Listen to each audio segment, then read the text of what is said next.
সেই মাদক সেবী বা মাদকের ব্যবসায়ী যখন গ্রেপ্তার হয় কিছুদিন যেতে না যেতেই সে জামিন পেয়ে যায়।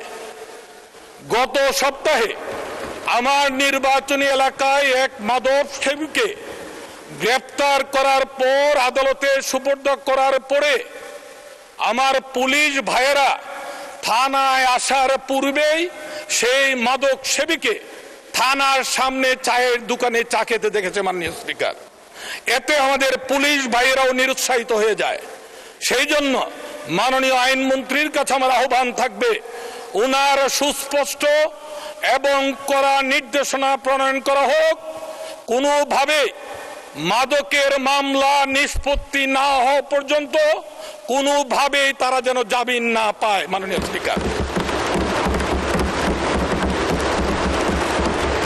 আজকে মাদক দ্রব্য নিয়ন্ত্রণ অধিদপ্তর ঢাল নেই, তলোয়ার নেই, নিধিরাম সর্দারের মতো দায়িত্ব পালন করছে। তাদের কোনো লোকবল নেই। যখন মাদক সেবীদেরকে, মাদক ব্যবসায়ীদেরকে তারা ধরার জন্য যায় তখন তাদের সঙ্গে কোনো পুলিশ থাকে না। মাননীয় স্পিকার, মাদক সেবীরা তারা দেশীয় অস্ত্রে সজ্জিত হয়ে অনেক সময় তাদের উপর আক্রমণ চালায়। সেই জন্য মাননীয় স্বরাষ্ট্রমন্ত্রীর কাছে আমার বিনীতভাবে অনুরোধ থাকবে, মাদক নিয়ন্ত্রণ অধিদপ্তরকে যদি সিংহের মতো গর্জন করার সুযোগ দিতে চান তাহলে তাদেরকে পুলিশের সহযোগিতা দিতে হবে। মাননীয় স্পিকার, আমরা বিভিন্ন সময়ে হাসপাতালে আউটসোর্সিং এর মাধ্যমে কর্মী নিয়োগ দেওয়া হয়, ঠিকাদারের মাধ্যমে বেতন দিচ্ছে সরকার, কিন্তু লোক নিয়োগ দিচ্ছে ঠিকাদার। এই ঠিকাদার যখন এই কর্মীদেরকে নিয়োগ দেওয়া হয় প্রত্যেকের কাছ থেকে আগাম 6 মাসের বেতন অগ্রিম বাবদ নিয়ে নেওয়া হয়। মাননীয় স্পিকার, আমি অনুরোধ করব আউটসোর্সিং এর নামে কোনো ঠিকাদারের মাধ্যমে কোনো হাসপাতাল, কোনো প্রতিষ্ঠানে যেন নিয়োগ দেওয়া না হয়। মাননীয় স্পিকার, মাননীয় স্পিকার, আমাদের বিদ্যুৎ ও জ্বালানি মন্ত্রী মহোদয় যদি উপস্থিত থাকতেন আমি খুশি হতাম। আমি ভালোকে ভালোই বলতে চাই। মাননীয় প্রতিমন্ত্রী মহোদয় রয়েছেন, বিদ্যুতের সংকট রয়েছে, কথা অস্বীকার করার কোনো উপায় নেই। এটা আমাদের সৃষ্ট নয়, বর্তমান জ্বালানি মন্ত্রী প্রতিমন্ত্রীর সৃষ্টি নয়, এটা পূর্ববর্তী রেখে যাওয়া সরকারের। মাননীয় সদস্য, আপনি আরো 2 মিনিট বলুন। মাননীয় স্পিকার, রবিবারে আমাকে আশ্বস্ত করেছিলেন মাননীয় হুইপ, চিফ হুইপ, আমাকে প্রথম পর্যায়ে 8 মিনিট, পরবর্তীতে আপনার কাছ থেকে সহানুভূতি নিয়ে আরো 4 মিনিট। আমি রবিবার থেকে অপেক্ষা করছি কথা বলার জন্য, সিরিয়াল পাচ্ছিলাম। মাননীয় স্পিকার, আর 5 মিনিট মেহরবানি করে দেন। মাননীয় স্পিকার, দেওয়ার মালিক তো আপনার হুইপ, উনি দিয়েছেন 2 মিনিট। মাননীয় চিফ হুইপ মহোদয়ের কাছে অনুরোধ করছে আমাকে 5 মিনিট সময় দেওয়া হোক।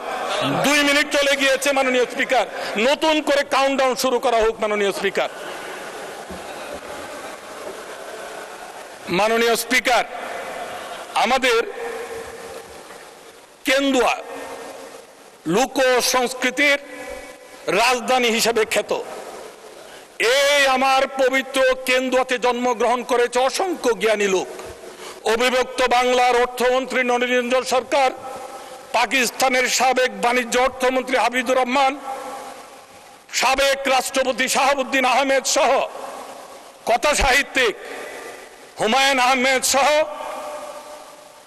ময়মনসিংহ গীতিকার উদ্ভাবক চন্দ্রকুমার দে থেকে শুরু করে পালা গায়ক কুদ্দুস বয়াতি থেকে শুরু করে আব্দুল মজিদ তালুকদার, রওশন ইসদানি, অসংখ্য জ্ঞানী গুণী মানুষের জন্ম হয়েছে আমার এই কেন্দুয়ায়।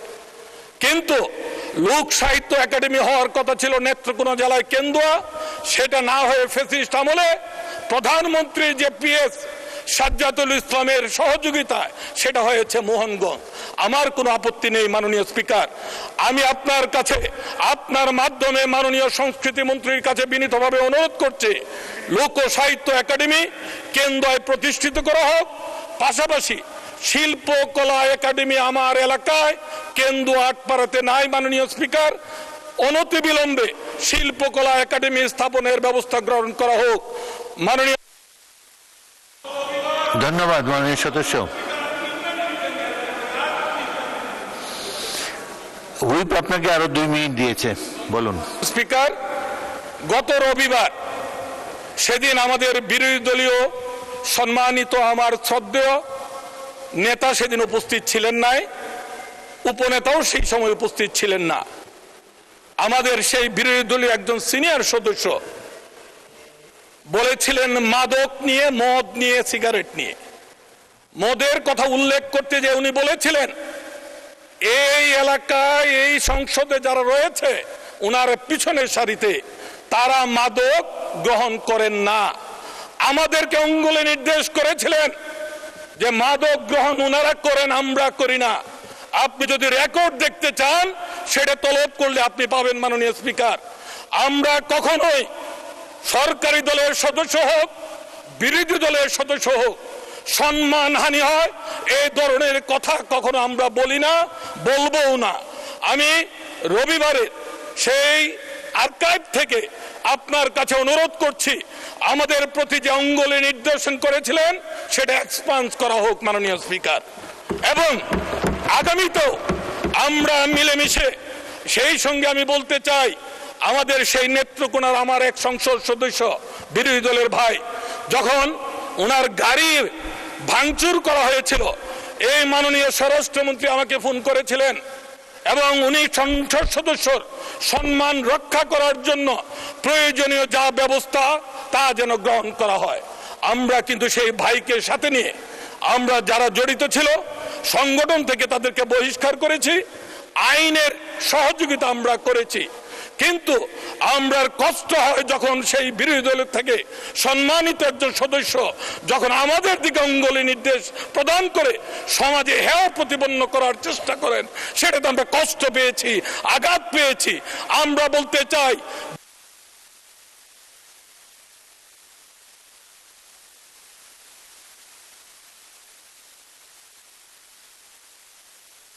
ধন্যবাদ।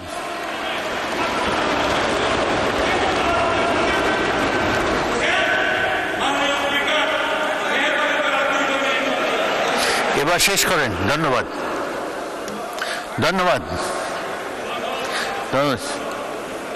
আমি পরীক্ষা করে দেখব যে বিরোধী দল থেকে কোনো অসংসদীয় কথা বলা হয়েছে কিনা, সেটা আমরা পরীক্ষা করে দেখব। কত তারিখে বলেছেন সেটাও সুনির্দিষ্টভাবে উল্লেখ করবেন। আর একটা আপনি বলেছেন যে অঙ্গুলির নির্দেশ করেছে, ওটাও এক্সপাঞ্জ করে দিতে। অঙ্গুলির নির্দেশ তো এক্সপাঞ্জ করা যাবে না,